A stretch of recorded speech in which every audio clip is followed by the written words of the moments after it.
साहिल जी हरियाणा से। राधा वल्लभ महाराज जी आपके चरणों में कोटि कोटि प्रणाम। महाराज जी किसी भी व्यक्ति या वस्तु पर आश्रित होना बहुत सरल सा लगता है और प्रभु पर आश्रित होना इतना कठिन क्यों है महाराज? जबकि सरल है प्रभु का आश्रय, क्योंकि प्रभु सर्वत्र हैं, जहां आप हो वहां भी है, सब समय है। तो जिस समय आपको जरूरत है उस समय भी है, सबके हैं तो आपके भी हैं, और प्रभु के हम अंश हैं, और प्रभु सर्व सामर्थ्यशाली हैं। सब ऐश्वर्य भगवान से ही प्रकट हुआ है।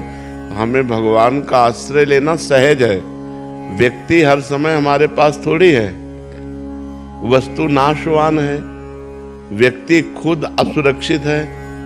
हम जिसका आश्रय लेते हैं वही हमें मार सकता है। तो हम वस्तु व्यक्ति का आश्रय सहज इसलिए लगता है कि सामने दिखाई देता है और परमात्मा दिखाई नहीं देता। बस अंतर यह है, अगर वस्तु व्यक्ति का आश्रय लेने से किसी का मंगल हुआ होता आज तक तो मंगल हो जाता। आज तक किसी का मंगल नहीं हुआ। जब तक वो मंगल भवन अमंगलहारी भगवान का आश्रय नहीं लेगा तब तक वो निर्भय नहीं हो सकता, तब तक वो निश्चिंत नहीं हो सकता, तब तक निशोक नहीं हो सकता। हमें सरलता लगती है वस्तु व्यक्ति स्थान का आश्रय लेने में, लेकिन सरलता है भगवान के आश्रय में। हे भगवान मैं आपकी शरण। वो हमारी बात सुन रहे हैं, वो हमारे हृदय में ही बैठे हैं, पर अज्ञान के कारण हम व्यक्ति का भरोसा तो कर सकते हैं पर भगवान का भरोसा नहीं कर सकते। कोई विपत्ति आवे तो हमें व्यक्ति याद आएगा, भगवान याद नहीं आएंगे। जब कोई व्यक्ति साथ नहीं देगा तब भगवान याद आएंगे। आदमी अपना प्रयास करके जब हार जाता है तब वो कहता है भगवान की शरण। अगर पहले से ही भगवान की शरण में हो जाए तो उसे हारना ही ना पड़े, क्योंकि भगवान सर्व सामर्थ्यशाली है। तो हमें लगता है नाम जप किया जाए, भगवान की कथाएं सुनी जाए, भगवान का आश्रय तभी दृढ़ होगा जब हम नाम जप करें और भगवान की लीला कथा सुने, भगवान के भक्तों का संग करें, तो हमारा वस्तु व्यक्ति का आश्रय छूट जाए और भगवान का आश्रय हो जाए। भगवान का आश्रय हो गया मानो मंगल हो गया। भगवान का आश्रय स्थायी बीमा। कल सत्संग में चर्चा में कहा था, जैसे बीमा में नहीं होता कि आपकी गाड़ी नष्ट हो गई एक्सीडेंट से या किसी भी तरह, तो आपको गाड़ी का पैसा मिलेगा? नहीं मिलेगा। आपकी कोई वस्तु नष्ट हो गई, बीमा कराए हो तो आपको पैसा मिलेगा ना। ऐसे ही अगर अपना जीवन का बीमा भगवान से करवा लिया कि हे भगवान मैं आपकी शरण में हूं, तो भगवत प्राप्ति होगी आपको। इस बात से भगवत प्राप्ति हो जाएगी कि आप भगवान की शरण में हो। समस्त दुखों का नाश हो जाएगा कि भगवान की शरण में हो। अच्छा, बीमा में तो है हर साल आपको पैसा जमा करना पड़ेगा, अगर सही प्रमाण ना मिला तो पैसा नहीं मिलेगा। लेकिन इसमें भगवान का स्वभाव है, जन अवगुण प्रभु मान न काऊ, दीन बंधु अति मृदुल स्वभाव। यदि हम हे भगवान आपकी शरण में हैं तो आजीवन का बीमा हो गया, ठेका ले लिया भगवान ने। भगवान कहते हैं अनन्यस चिंतयन्तो माम ये जना परिपासते तेसाम नित्याभियुक्ता नाम योगक्षेमम भाम्यहम्। मैं उसका ठेका लेता हूँ योगक्षेम का, जो मेरा अनन्य चिंतन करता है। बस भगवान के सहारे होकर भगवान का नाम जप करो, तुम्हारा जीवन मंगल में हो जाएगा।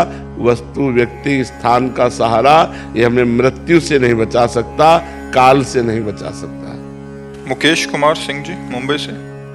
महाराज जी मैं ईश्वर की इच्छा के सामने पूर्ण समर्पण कर फल की कामना से मुक्त हो जाना चाहता हूँ। बार बार कहता हूँ कि हे ईश्वर जो तुम्हारी मर्जी, लेकिन परिणाम यदि विपरीत आता है तो मन उदास सा हो जाता है। सोचने लगता हूँ कि काश ऐसा हो जाता या ऐसा हो जाता। क्या महाराज जी पूर्ण समर्पण में कमी है या कमी है?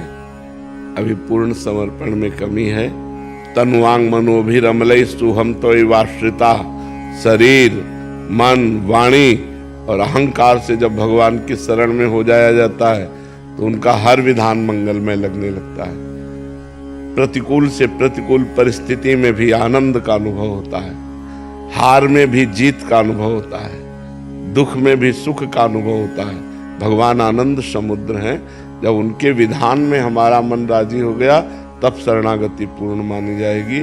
जोई प्यारो करे सोई मोहि भावे। जो मेरे प्यारे करते वही मुझे अच्छा लगता है। इसके लिए भजन करो, खूब नाम जप करो। जब अंतःकरण पवित्र होगा तो भगवान की शरणागति पूर्ण होगी। मलिन अंतःकरण भगवान की शरण नहीं लेता। मलिन अंतःकरण वस्तु व्यक्ति का आश्रय लेता है, परिस्थिति का आश्रय लेता है, वो संशय कर बैठेगा।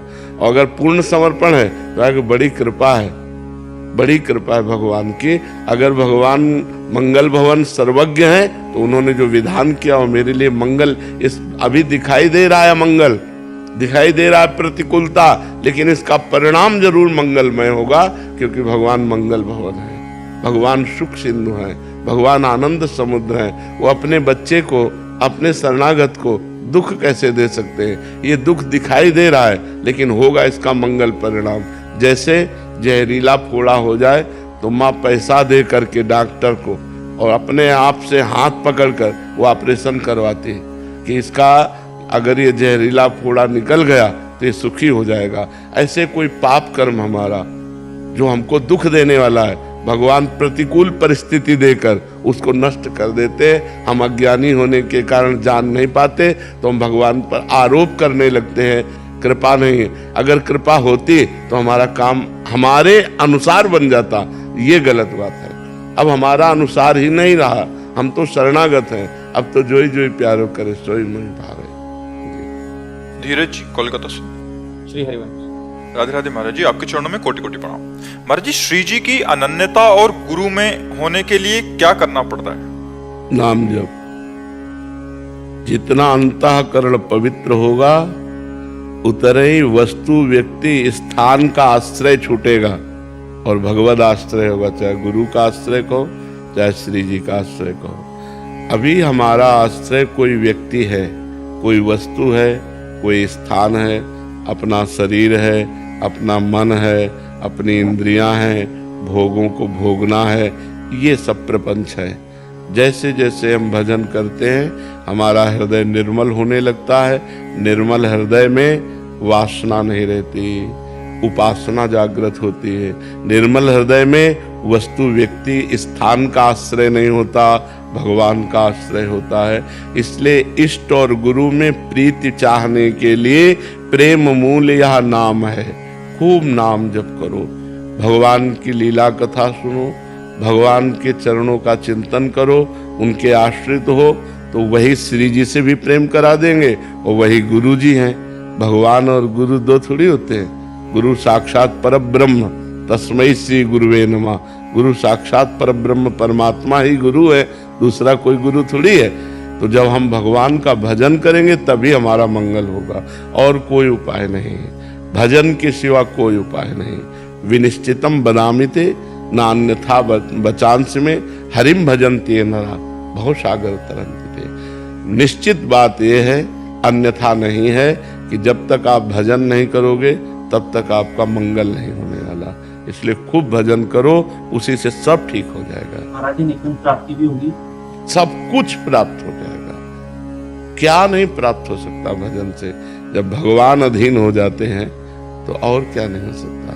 भक्ताधीन मनः पूज्य, भगवान का एक नाम है, भक्त के अधीन हो जाना। तो कैसे भक्त के अधीन हुए? जो निरंतर भगवान का भजन करता रहता है, भगवान उसके अधीन हो जाते हैं। प्रेमाधीन भगवान का नाम। तो खूब भजन करो। भजन के सिवा हमारे पास कोई उत्तर नहीं। बिना भजन के कुछ लाभ नहीं मिलने वाला। चाहे जितना प्रवचन सुन लो, चाहे जितना प्रवचन कर लो, लेकिन अगर भजन नहीं है जीवन में तो अधूरा जीवन है। और कुछ नहीं कर रहे, नाम जप कर रहे, पूरा जीवन है। पूर्ण आनंद आ जाएगा। एक दिन देख लेना, सारे दुख मिट जाएंगे। तो भजन सर्वोपरि बात है। आज भजन की कमी, उपदेश तो बहुत हो रहे हैं, उपदेश तो बहुत दे रहे हैं, और उपदेश बहुत सुन रहे हैं, पर हृदय में आकांक्षा रुपया की है, मान सम्मान की है, भोगों की है, भगवान की थोड़ी है। और नाम जप करने लगो तो इन्हीं से वैराग्य हो जाएगा, भगवान की आकांक्षा जागृत हो जाएगी। बिना भजन के नहीं। भजन सर्वोपरि है। महामृत्युंजय मंत्र से क्या मोक्ष की प्राप्ति हो सकती है? जरूर, भगवान शिव मोक्ष दाता है, वो प्रसन्न हो जाए तो जरूर प्राप्ति हो सकती है। पर निरंतर जपा जाए, अपवित्र समय को छोड़ करके, तब प्रातः काल में 1 घंटा प्रतिदिन। हम इस बात पर दस्तखत नहीं कर सकते कि 1 घंटा जपने से मोक्ष की प्राप्ति हो जाएगी। 1 घंटा के बाद आप निकले और आपका चिंतन गलत हुआ और आप मर गए तो आप नरक जाएंगे। भरत जी अपना पूरा राज्य छोड़कर, रानी पुत्रों को छोड़कर गंडकी नदी के किनारे भजन कर रहे थे भगवान की प्राप्ति के लिए, और हिरण के बच्चे में मन अटक गया तो अगला जन्म उनका हिरण का हुआ कि नहीं हुआ? तो मोक्ष कहां से प्राप्त हो जाएगा? जब तक निरंतर चिंतन भगवान का नहीं होगा तब तक मोक्ष की प्राप्ति नहीं होगी। जब हर समय भगवान का चिंतन बना रहे, पता नहीं हमारी कब मृत्यु हो जाएगी, हमारा कोई राइट टाइम तो हमें पता है नहीं, वो तो भगवान को तो पता है, हमें तो पता नहीं। तो हम अगर किसी व्यक्ति का चिंतन कर रहे हैं, वस्तु का चिंतन कर रहे हैं, हमारी मौत हो गई तो हम वो व्यक्ति वस्तु बनेंगे, ना कि मोक्ष की प्राप्ति होगी। तो हमें हर समय भजन करना पड़ेगा। इंस्पेक्टर नरेंद्र पाल सिंह जी, राधे राधे। महाराज जी, मुझसे सेवा के दौरान मन वचन कर्म से जो अपराध हुए हैं, क्या मेरे द्वारा भागवत कथा मूल पाठ अगर करवाया जाए तो उससे उद्धार हो सकता है? हाँ, अब जैसे बहुत से ऐसे पाप होते हैं जो जलाते रहते हैं। नौकरी की है, भगवान को मन वचन वाणी से हाँ, मुझसे अपराध हुए हैं। हाँ। तो मैं चाहता हूँ कि अगर गुरुदेव की आज्ञा हो तो आपने भी बताया था एक वीडियो में हाँ। कि संस्कृत का मूल पाठ कराने हाँ। से और उनका सभी को उसका फल देने से हाँ, बिल्कुल बिल्कुल। भगवान फल तो बहुत में बढ़ जाएगा। भागवत ब्रह्म स्वरूप है, भागवत कृष्ण स्वरूप है, तो हमसे जो अपराध हुए हैं वो सब नष्ट हो जाए, इसलिए हम भगवान का यश नाम संकीर्तनम यस्य सर्व पाप प्रणाशनम, ये आखिरी श्लोक भागवत का है। नाम संकीर्तनम यस्य सर्व पाप प्रणाशनम प्रणामो दुख शमनम तम नमामि हरिम परम। जिनको एक बार प्रणाम करने से, जिनका नाम संकीर्तन करने से सारे पाप नष्ट हो जाते हैं। तो भगवान का गुण संकीर्तन, लीला संकीर्तन 18,000 श्लोक में है भागवत में। जरूर जरूर अनुष्ठान करवाओ और सबका मंगल की भावना करो, तो तुम्हारा अपने आप मंगल हो जाएगा। नरोत्तम जी, ग्रेटर नोएडा से। राधे राधे महाराज जी। महाराज जी, पिता और पुत्र के बीच परस्पर सम्मान, आदर और मित्रवत व्यवहार स्थापित करने के लिए किस प्रकार के आचरण और प्रयास किए जाने चाहिए जिससे एक व्यक्ति उत्तम सामाजिक नागरिक बन सके? सबसे पहली बात, पिता में भगवत भावना करनी चाहिए। जब तक हम भगवत भाव से युक्त नहीं होते तो हमारी कोई भी भावना हमारा परम कल्याण करने में समर्थ नहीं है। जब हम अपने पिता को भगवान का आदर पद देते हैं कि मातृदेवो भव पितृदेवो भव, हमारे माता पिता हमारे लिए साक्षात भगवान है। माता पिता के चरणों का स्पर्श, माता पिता की आज्ञा का पालन हमारे हृदय में शुद्ध ज्ञान प्रकट करता है और भगवान को प्रसन्न करता है। पुंडरीक जी नाम के पुत्र थे जिन्होंने अपने माता पिता की आराधना की, तो विट्ठल भगवान आज भी ऐसे खड़े हैं, उन्हीं के द्वारा प्रकट किए हुए। विट्ठल भगवान स्वयं चल करके आए और कहा, पुंडरीक जी आप हमारे दर्शन करो। बोले कौन हो? बोले भगवान है। तो एक ईंट दे दी कि तब तक खड़े रहो जब तक हम अपने माता पिता की सेवा नहीं कर लेते। फिर लौट करके दर्शन किया तो ईंट पर खड़े होने के कारण इट्ठल, प्यार से उनको आज विट्ठल कहते हैं, महाराष्ट्र में विराजमान है।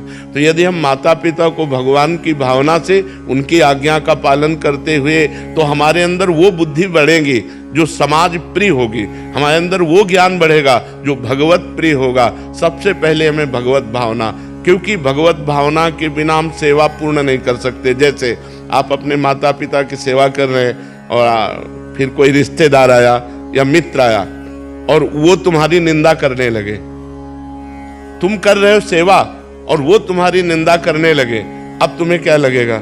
यार इतनी सेवा करता हूं फिर भी ये निंदा करते आने वाले लोगों से, तो आपकी अश्रद्धा हो जाएगी। अगर आपका ये भाव कि मेरे भगवान है तो जो बोले बोले, मेरा कर्तव्य है इनकी सेवा करना, ये भाव बना रहेगा। जब तक हम भगवत भाव नहीं रखेंगे तब तक हम अपने माता पिता की आज्ञा का पालन और माता पिता की सेवा का, देखो भगवान होते हुए भगवान श्री राम ने अपने पिता की आज्ञा का पालन करने के लिए 14 वर्ष नंगे पैर वनवास किया, बड़ा कष्ट सहा, लेकिन कभी किसी ग्राम नगर में नहीं गए। 14 वर्ष विशेष उदासी, तापस वेश विशेष उदासी, 14 वर्ष राम वनवासी। भगवान ने अपने पिता की आज्ञा पालन, तो ऐसी आज्ञा का यदि हम पालन करें, हम उनकी आज्ञा पर विचार न करें, मात पिता प्रभु गुरु के वाणी, बिना ही विचार करी शुभ जाने, तो हमारा परम मंगल होगा और हमारी बुद्धि में ऐसा विकास होगा जिससे समाज सेवा भी बनेगी, परोपकार भी बनेगा। और वैसे हम सबसे प्रार्थना करते, जहां तक हमारी बात सबके कानों में पहुंचे, कलयुग चल रहा है, लोग माता पिता का अपमान कर रहे हैं, ये बहुत बड़ी हानि की बात है। कभी वो सुखी नहीं रह सकते जो अपने माता पिता का अपमान करते हैं, बूढ़े माता पिता को घर से निकाल देते हैं या वृद्धाश्रम या अनाथाश्रम भेजाते हैं। उस दिन की याद करो जब तुम गोद में हगते मूतते थे, उस समय यदि वो तुम्हें अनाथालय भेज जाते तो उन्होंने तुम्हें गले लगाकर पाला, और आज जब तुम्हारा अवसर आया सेवा का तो उन्हें अनाथालय या वृद्धाश्रम या अन्य जगह, ऐसा नहीं है, ऐसा नहीं करना चाहिए। वृद्ध माता पिता को भोजन और सामग्री से ज्यादा प्रिय होता है अपने पुत्र का प्यार पाना। वो पैसे से नहीं दिया जा सकता, वो स्वयं से दिया जा सकता है। इसलिए अपने माता पिता को भगवत भाव से आराधना करें। ये जो आजकल नए बच्चे अपने माता पिता को मारते हैं, पीटते हैं, गाली देते हैं, घर द्वार से बाहर कर देते हैं, इनकी बड़ी दुर्गति होगी। अभी अगर जिसके माता पिता जिंदा हो, अभी अपना काम बना लो, अपने माता पिता को भगवान की तरह आराधना करो, तो भगवान तुम पर प्रसन्न हो जाएंगे। विशाल कुमार पुरोहित जी। राधे राधे। राधे राधे महाराज जी। महाराज जी, क्या मेरी तड़प ही गुरुदेव को खींच लाएगी या मुझे कोई विशेष नियम अपनाना पड़ेगा? क्या किसी संत के आकर्षण जो महसूस होता है तो ये संकेत है? नाम जप, संत का आकर्षण मतलब भगवान की कृपा। अब मोहि भा भरोस हनुमंता, बिनु हरि कृपा मिले नहीं संता। पर इसका लाभ तभी ले सकते हो जब नाम जप करोगे, खूब नाम जप करोगे तो संत भगवंत एक ही हैं। भक्ति भक्त भगवंत गुरु चतुर नाम बपु एक। ये चार कहने को अलग अलग हैं लेकिन एक ही है। जब नाम जप करोगे तो गुरु कृपा हो जाएगी, संत कृपा हो जाएगी, भगवंत कृपा, सब नाम जप करो, खूब डट के नाम जप करो। जिस पर भगवान की कृपा हो जाती है उस पर सब पर कृपा, सबकी कृपा हो जाती है। जामवंत कहा सुनु रघुराया, जा पर नाथ करहु तुम दाया। ताहि सदा शुभ कुशल निरंतर, सुर नर मुनि प्रसन्नता ऊपर। सोई विजयी विनयी गुण सागर, तासु सुजस त्रैलोक उजागर। जा पर नाथ करो तुम दाया। हे हरि, हे रघुनाथ जी, जिस पर आप कृपा करते तो सुर नर मुनि प्रसन्नता ऊपर, सब उस पर प्रसन्न हो जाते। सोई विजयी विनयी गुण सागर, वो विजयी हो जाता है, वो विनय संपन्न होता है, उसके अंदर सारे भागवतिक सद्गुण आ जाते हैं जिस पर भगवान की कृपा। तो भगवान की कृपा प्राप्त करने के लिए, गुरु कृपा प्राप्त करने के लिए खूब नाम जप करो। बिना भजन के कुछ नहीं, बिना भजन के कुछ नहीं। कुछ भी कर लो, भजन नहीं है तो कुछ नहीं, केवल ज्ञान बघारते रहो। भजन से ही स्थिति आती है। शास्त्र स्वाध्याय सत्संग ये सब भजन में लगाते हैं। अगर भजन ना हो तो ये सब केवल बाहरी बातें हो जाएंगी। पढ़कर दूसरे को सुना दिया, सुनकर दूसरे को सुना दिया, लेकिन हृदय शांति या निर्विकारता को प्राप्त नहीं होगा, वो भजन से होगा। खूब भजन करो। कृष्णा जी। राधे राधे महाराज जी। महाराज जी, साधु संतों से सुना है कि जन्म जन्म साधना के बाद भी भगवान को पाना बहुत कठिन है, किंतु मैंने आपकी वाणी से सुना है कि गुरु आज्ञा पे चलने पे ऐसी बात नहीं है। आपकी चाल कैसी है? बस एक आदमी हल जोत रहा था, तो एक आदमी यात्रा कर रहा था, तो उसे स्टेशन जाना था। तो स्टेशन वहां से 15 किलोमीटर दूर होगा। पूछा, भाई स्टेशन कितनी दूर है? 15 किलोमीटर दूर। उनका कितनी देर में पहुंच जाएंगे? वो चुप रहा। कितनी देर में पहुंच जाएंगे? वो चुप रहा। अब उसने दौड़ लगाई कि जो बोल ही नहीं रहा है, हमें 15 किलोमीटर जाना है, तो उसने समय घोषित कर दिया। आप 1.5 घंटा में पहुंच जाएंगे, आप 2 घंटा। चाल देख ली ना? बोले अब क्यों बोला? बोले तुम्हारी चाल देख ली। तो यदि तुम्हारी चाल है जन्म जन्मांतर वाली, तो भगवान जन्म जन्मांतर में मिलेंगे। तुम्हारी चाल है इसी जन्म में मिलने वाली, तो इसी जन्म में मिल जाएंगे। तुम्हारी चाल हो जाए इसी क्षण में मिलने वाली, तो इसी क्षण में भगवान मिल जाएंगे। हमारी चाल क्या है? हमारी चाल क्या है भगवान के प्रति? हमारा समर्पण क्या है भगवान के प्रति? इसके लिए जन्म जन्मांतर की जरूरत नहीं, इसके लिए व्याकुलता की जरूरत है। यदि एक दृष्टांत में आता है, एक संत बरगद के नीचे भजन कर रहे थे और एक पीपल के नीचे भजन कर रहे थे। नारद जी वहां से निकले तो बरगद के नीचे संत जो भजन कर रहे थे उन्होंने दंडवत किया और कहा, आप तो भगवान के पास आते जाते हैं, कभी हमारी चर्चा चलाना और पूछना कि हमें भगवान कब मिलेंगे। ठीक ऐसा ही प्रश्न पीपल के वृक्ष वाले ने भी किया कि आप भगवान के दर्शन करते हैं तो हमें भगवान के दर्शन कब होंगे। तो नारद जी ने जाके भगवान से पूछा तो कहा, बरगद के वृक्ष वाले के नीचे जो संत भजन कर रहे हैं उनको इसी जन्म में मिलेंगे, और पीपल के वृक्ष के नीचे जो भजन कर रहे हैं उनका भजन ऐसा है कि जितने पीपल के पत्ते हैं उतनी बार उनको जन्म लेना पड़ेगा, तब हमारा दर्शन होगा। नारद जी आके बोले तो बरगद वृक्ष वाले को बोले कि भगवान ने कहा इसी जन्म में दर्शन होगा। वो बड़े आनंदित हो गए। अब वो ये सुनने के लिए आए कि पीपल के वृक्ष वाले के संत को क्या कहते। तो उनका, भाई आपके लिए तो भगवान ने कहा है कि जितने पीपल के पत्ते इतनी बार जन्म लेंगे तब आपको दर्शन होंगे। उनका, भगवान हमको जानते हैं, भगवान हमको जानते हैं, भगवान के हम मैं चिंतन में हूं। हे भगवान, ऐसा आर्त भाव, चिल्ला चिल्ला के रोने लगे कि अभी तक तो मुझे पता ही नहीं था कि भगवान जानते, मेरे भगवान जानते, और इतना रोने लगे कि भगवान उसी क्षण प्रकट हो गए और भगवान गले लगा लिया। अब नारद जी ने कहा, भगवान आपने तो हमको झूठा कर दिया, आपने कहा था कि जितने पीपल के पत्ते इतना जन्म लेगा तब। बोले जैसी साधना कर रहा था तो ये व्याकुलता आने के लिए उसको इतने जन्म लगते, लेकिन वो भाव में डूबकर इतना व्याकुल हो गया कि जो इतने जन्मों में भजन पूरा होने वाला था वो अभी पूरा हो गया। तो हमारी चाल क्या है?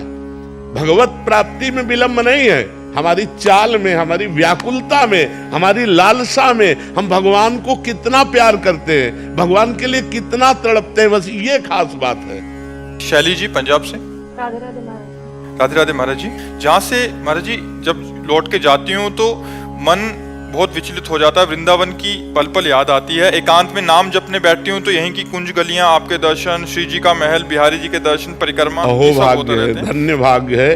वृंदावन को चिंतवन यह दीप उर्बार, कोटि जन्म के अगतमय काट करे उजियार। जो वृंदावन की गलियों का, बिहारी जी का, वृंदावन का, यमुना जी का, संतों का चिंतन करता है, करोड़ों जन्मों के पाप नष्ट होकर उसके हृदय में प्रेम प्रकाशित हो जाता है। ये तो बहुत अच्छी बात है।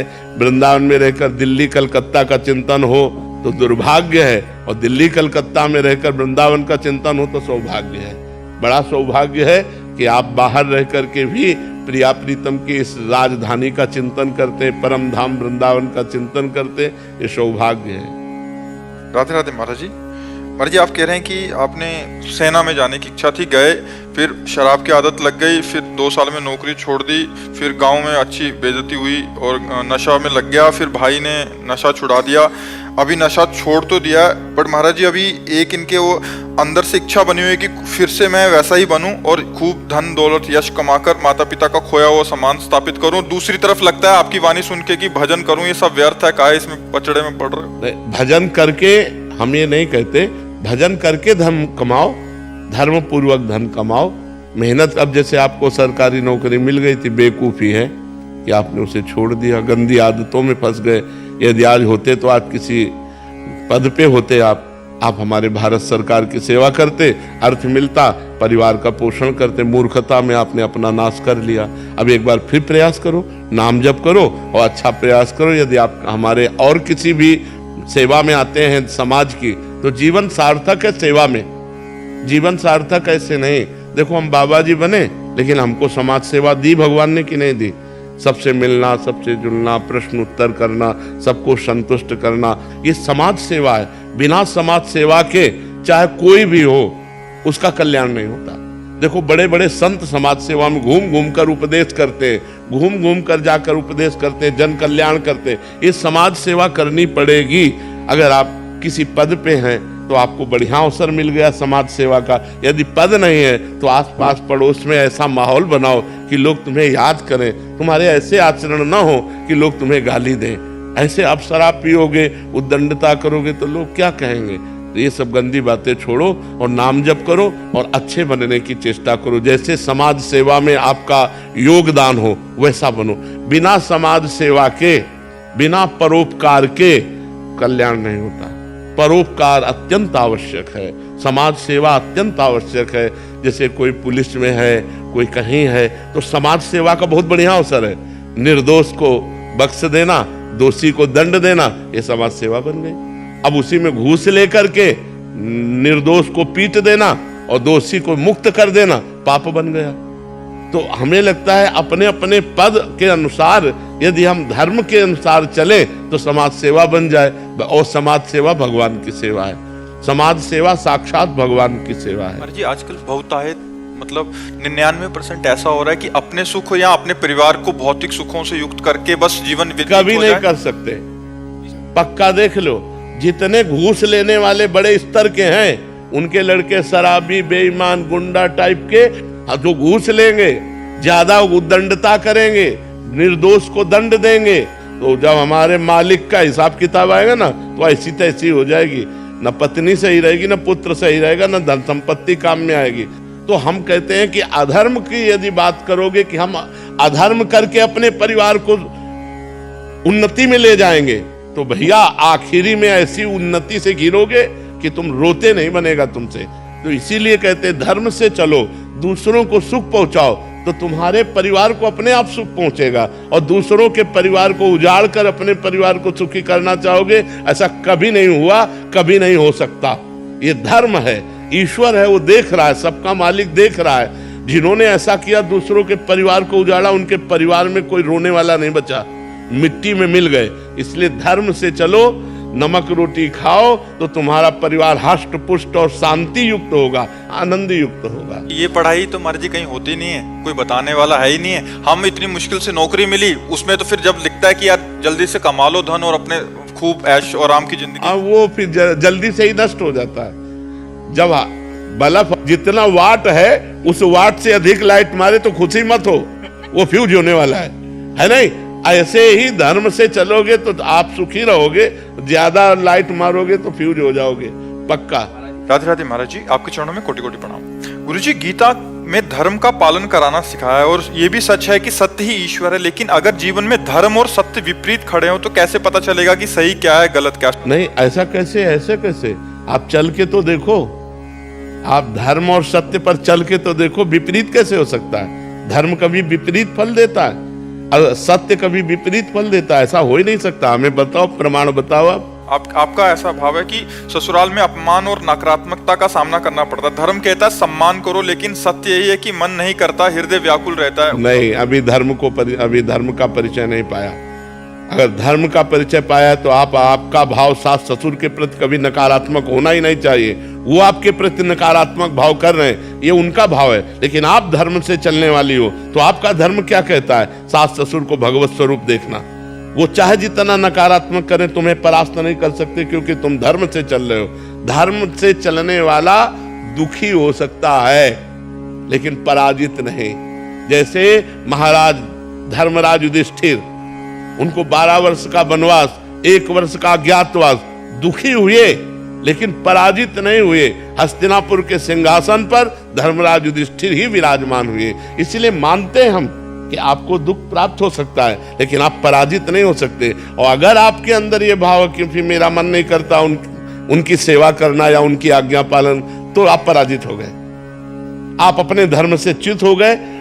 धर्म वही है जिसको प्रतिकूलता मिले और फिर वो धर्म से च्युत ना हो, तब तो धर्म का पालन माना जाएगा। अनुकूलता में धर्म का पालन तो सब कर लेंगे, प्रतिकूलता में धर्म का पालन करके दिखाए तो धर्म होता है, तब धर्म को माना जाता है कि धर्मात्मा पुरुष है। ऐसी प्रतिकूल परिस्थिति में भी इसने धर्म का त्याग नहीं किया। तो आपके सामने प्रतिकूल परिस्थिति सास ससुर या कोई भी परिवार का सदस्य प्रकट करे और आप अपनी भावना से युक्त, तभी तो आप धर्मात्मा है, नहीं तो धर्मात्मा किस बात की? तपन जी, राधे राधे। राधे राधे महाराज जी। महाराज जी, आज की पीढ़ी के पास ऊंची तनख्वाह वाली नौकरियां हैं, ढेर सारी सुविधाएं हैं, जीवन की सारी भौतिक चीजें हैं, फिर भी वे तनावग्रस्त और असंतुष्ट क्यों हैं, जबकि पहले की पीढ़ी सीमित संसाधनों और साधारण नौकरी में भी खुश रहती थी? इसके पीछे क्या कारण है हमारे?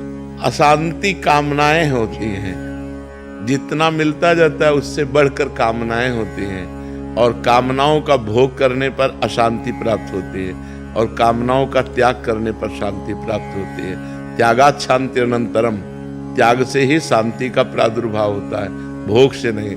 आज हमारा समाज भोग प्रधान हो रहा है। पैसे हैं, पार्टी में गए तो वहां उनसे बड़ा अरबपति है, अब उसको देखा तो अपनी क्रेडिट बहुत नीची लगी, तो अब और बड़ी कामना हुई। अब बड़ी कामना पूर्ति करने के लिए शॉर्टकट ढूंढते हैं, हिंसा, चोरी, व्यभिचार, घूस, अधर्म। तो अब ये गंदे आचरण करने से शांति की प्राप्ति कहाँ होती है? दो ही बात होती है, या नशा और व्यभिचार में उतर जाता है, या धन के लिए वो गलत आचरणों में उतर जाता है। बस इसी से अशांति प्राप्त हो रही है। कामना ही अशांति का मूल है। और अशांतस्य कुतः सुखम, जो अशांत है वो सुखी कैसे हो सकता है? संतोष रूपी धन सबके पास रहता था पहले, गरीब है पर संतुष्ट है। वो अपने परिवार से, अपनी पत्नी से, अपनी स्थिति से।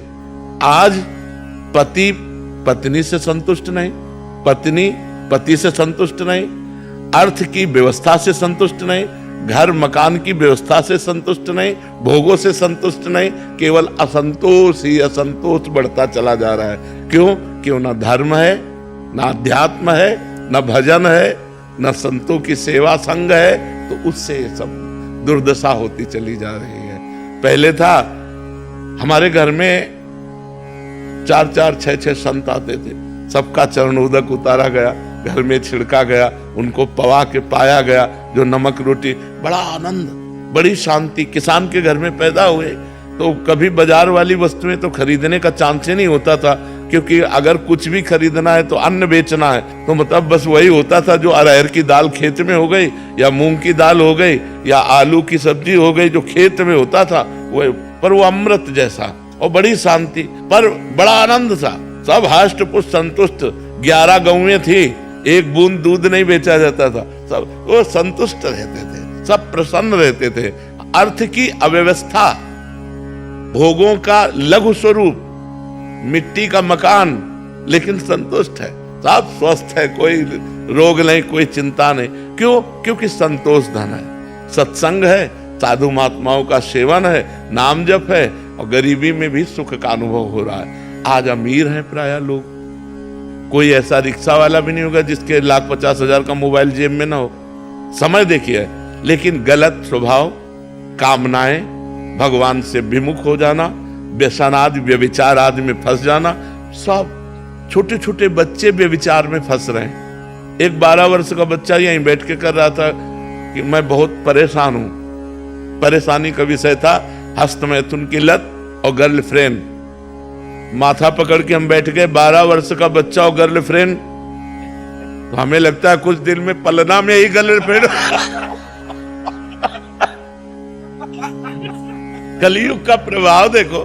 12 वर्ष के बच्चे तो ऐसे जांगिया, पहले गांव में कबड्डी खेलते थे, उनको इससे मतलब ही नहीं था, स्त्री क्या पुरुष क्या, दुनिया से क्या मतलब। एक 12 वर्ष का बच्चा पूरा गृहस्थी का ज्ञान रख रहा है, तो मतलब क्या उसके अंदर असंतोष पैदा हो गया, भोगों का, हस्तमैथुन की लत लग गई। अब वो क्या अपनी जवानी को देख पाएगा? 12 वर्ष का, जैसे गेहूं गले में काट लिया जाए तो दाना नहीं मिलेगा, ऐसे 12 से 22 वर्ष की अवस्था तक यदि ब्रह्मचर्य नष्ट कर दिया जाए तो गृहस्थी में संतान उत्पत्ति लायक नहीं रहता। उसमें जो हष्टता, पुष्टता, योग्यता चाहिए वो खो देता है योग्यता।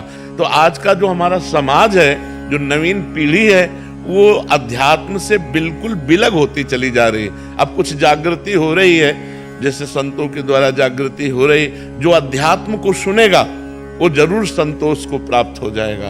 और बिन संतोष न काम न साही, और अछत काम सुख सपने नाही। जब लग संतोष धन नहीं आएगा, ज्ञान नहीं होगा, अध्यात्म भगवान का भरोसा नहीं होगा, तब तक शांति नहीं होगी। तब लग कुशल न जीव कहूं, सपने हो मन विश्राम, जब लग भजत न राम कहूं, शोक धाम तज काम। मतलब शुरुआत में गलत आचरण में अगर हमारे को कोई शासन में ले ले तो हम सुधर सकते हैं, लेकिन कोई शासन में लिया नहीं तो आज गिरते। एक सुल्ताना डाकू की हमने नौटंकी गांव में देखी थी, तो जब उसको अंग्रेजों ने फांसी का हुक्म दिया तो पूछा तुम्हारी अंतिम इच्छा क्या है, तो उसने कहा मुझे मेरी माँ से मिला दिया जाए। तो माँ से मिलाया गया, तो ऐसे जब माँ मिलने आई तो दांत से नाक काट ली माँ की। तो अंग्रेजों ने पूछा कि तुमने ऐसा क्यों किया? बोले मुझे फांसी पे चढ़ाने वाली ये माँ है। मैंने पहले दिन पेंसिल चुराई थी और इसने कहा बहुत अच्छा काम में आएगी, और अगर पहले दिन थप्पड़ मार देती तो आज मैं डाकू नहीं बनता। इसी माता ने मेरे आचरणों को गिरा दिया। तो आजकल माता पिता अपनी मस्ती में हैं, बच्चों के आचरणों की तरफ देख नहीं रहे। बच्चे व्यसन और व्यभिचार की तरफ बढ़ते जा रहे हैं और लोगों की कामनाएं बढ़ती चली जा रही। ये अशांति का कारण है। अगर ज्ञान हो जाए, धर्म से चले, दूसरों का उपकार करें, दूसरों का हित करें, तो अभी शांति मिलने लगे। बिना धर्म के शांति नहीं, और अधर्म में अशांति से पिंड नहीं छूटेगा। चिंता, सुख, भय। पढ़े लिखे बच्चे हैं और डिप्रेशन में जा रहे हैं। बड़े पढ़े लिखे हैं, सब अच्छी समाज के हैं, बिना इंद्रियों को रोके सुख शांति प्राप्त नहीं हो सकती। ये इंद्रियों की विलासता में हम इतना बढ़ते जा रहे हैं कि भाई भाई का खून कर रहा है, छोटा बेटा माँ को, पिता को। तो ये जो पवित्र संबंध गृहस्थी के थे, जिनमें एक मर्यादा थी, वो आज मर्यादा नष्ट होती चली जा रही। उसका कारण कामना। बच्चेपन से कामनाएं हमारी इतनी बढ़ गई, इतने असंतुष्ट हो गए कि हम ये कहते हैं कि जो गर्लफ्रेंड बॉयफ्रेंड चला है ना, ये सर्वनाश की जड़ है। जैसे 4 होटलों का आप रोज भोजन पाइए 1 साल, फिर आप अपनी रसोई का भोजन बराबर नहीं पा सकते। आपको चाहिए, क्योंकि आपकी जबान की चाट बन गई होटलों की पाने की। तो 4 बॉयफ्रेंड, ब्रेकअप, फिर बॉयफ्रेंड, तो एक पति में रह पाएगी वो? 4 गर्लफ्रेंड तो एक पत्नी में रह पाएगा? ये आदतें जो नई अवस्था से हमारी खराब होती चली जा रही, ये हमें सदगृहस्थ नहीं होने देंगी, ये हमें सदवासना वाला नहीं बनाएंगी। असद वासना